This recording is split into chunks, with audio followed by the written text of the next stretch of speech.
Government-citizen disconnect looks at two things that are a surprising paradox because they don't seem to go together.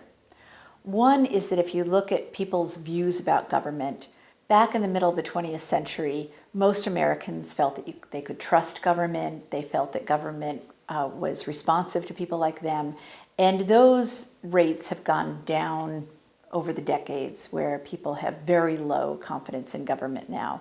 But at the same time, here's the puzzle. More people than ever are using government benefits. People rely upon government for helping them to afford higher education, healthcare, housing, in times of need, like unemployment, for example.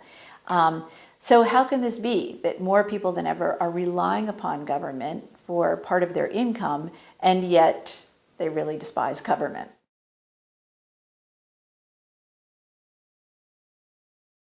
The government-citizen disconnect is very consequential for us as a society. In the United States, we pride ourselves on self-government. That's what we're all about here. That's what the American founding is about. And yet, here we are in this period of time when we're at war with our own government. And this has been going on for decades. Now, it's true that Americans throughout our history have had a skepticism about government. Americans generally want to have limited government. But our views about government have become much more hostile, much more angry over the past several decades.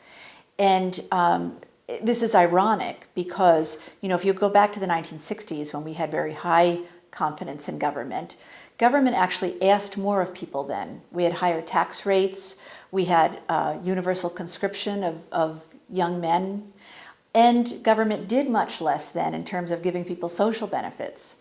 Now, by contrast, we're asked of less by government, but we're given a lot more. And yet, we're at war with our own government. And this undermines our capacity to do anything collectively as a society, to solve any problems together, where we need to come together through government to address the major issues of our time.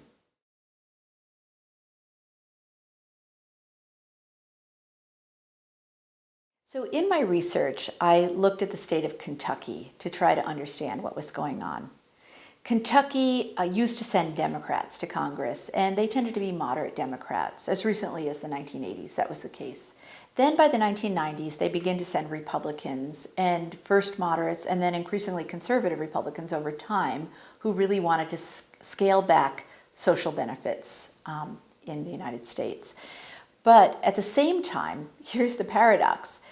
The average person in Kentucky went from having 10% of their income coming from these federal social benefits in 1970 to 23% in 2015.